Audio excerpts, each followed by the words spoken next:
Hello guys! Today we're going to talk about India, Denmark and South African books. Even though I didn't have a particularly good experience in India, I couldn't find a single thing to like about it. It was so filthy, so full of garbage. The rivers were sometimes so smelly you couldn't cross them without getting really nauseated. India has some of the nicest, most subtle books about human nature. And I'm not talking just about Kama Sutra, an interesting version of yoga, for those of you who like to spice things up and are a little bit more bendy. I'm not a very big fan of Salman Rushdie because I think his books are pompous and really hard to read.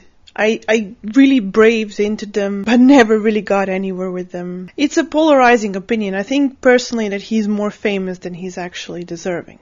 But there is a book that I really like called The Lady's Coupe by Anita Nair. It's a very gentle story, very feminine story. It's an omnibus of stories about different women who all happen to find themselves in the same coupe on a train, which at the time was reserved only for the ladies. It tries to touch on the stories of females of every caste, of every sort of people that resided in India at the time, be it English ladies or really poor people, or intellectuals, educated women who just lucked out on love. A book from Denmark that I read, it's not high literature, it's a crime novel, but I liked because it was believably written about someone who loves snow. It's called Smilla's Sense of Snow, or Mrs. Smilla Feeling for Snow, about a lady who I think she's either a glaciologist, she's someone who researches snow. She's half Inuit. And when I first read that book, I was in high school and really inspired me to touch on this really unknown subject of researching snowflakes, researching the actions and activities of snow. Because I come from a moderate country, when the snow falls here, it falls. It doesn't really affect much. Sure, for one day the traffic is a bit bungled, but it's not a disaster. There are very few avalanches. It's less a natural disaster or a natural calamity than it is something fun for kids to do. There used to be a no school day for when the first time in the season snow fell, so all the kids could go out and play. They kind of stopped doing that now, but you always know because there's going to be a choir of snow shovels all around the city when it happens. And though I'm not much of a skier, but I do love walking in snow-covered terrain. I have a sled, and my dog is one of those crazy dogs that thinks it's a fox. He just dives in one end and just comes out on the other end, confused and disoriented. Best fun ever. It's about a woman who somehow starts to research death of a small boy who supposedly slipped and fell off a roof. But she reasons that he was an Inuit himself and a boy who would understand how to play on snow and wouldn't just fall. He was running, or he was thrown, or he slipped. Anyway, it was foul play and she wants to find out what happened. It goes a little bit into the surreal towards the end, but for the descriptions of the snow I really liked it. And in South Africa, I have Cried a Beloved Country by Alan Paton. It didn't feel appropriate to choose a book that wouldn't be about the people and the apartheid. And it's a simple story about a man who searches for his son.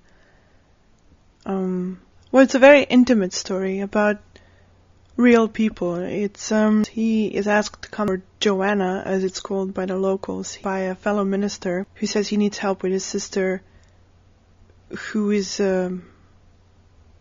fallen off a little bit. She's a streetwalker and she sells liquor. He wants help persuading her to come back to the country. He also looks for his son, who has gone missing. He just went into the city and never returned. It's less a geographical search through the city as it is a search between people, looking about themselves, looking for clues, looking for decisions they could have been making based on the things that were known about them. And all the time you can just taste the air of Johannesburg. I've never been that far down in Africa. I've never been in the south. And someday when I muster the courage, I will probably go. It's a very sad book. I didn't finish it, but I know what it was about. And I think the part that I liked most about it is, even though it was supposed to be about deeply individual people and their decisions, and I think the author wanted to portray loneliness, it is not a very lonely book. You can still feel the vibrance of people. You can still feel the connection they have, something primordial in their connections, when a friend will reach out to another friend, when a family member, regardless of the generation, is still going to be extremely important to people. I suppose the only way that I felt loneliness for these people was when they were trying to pray to God. It was a Christian God, and it feels like that is a very far removed deity. That if they had been praying to the things they knew before the missionaries, I think their prayers would have been not so much answered, but they wouldn't feel so very small. Okay, so that's it for today, for the first episode. And I'll catch you again soon. Good night.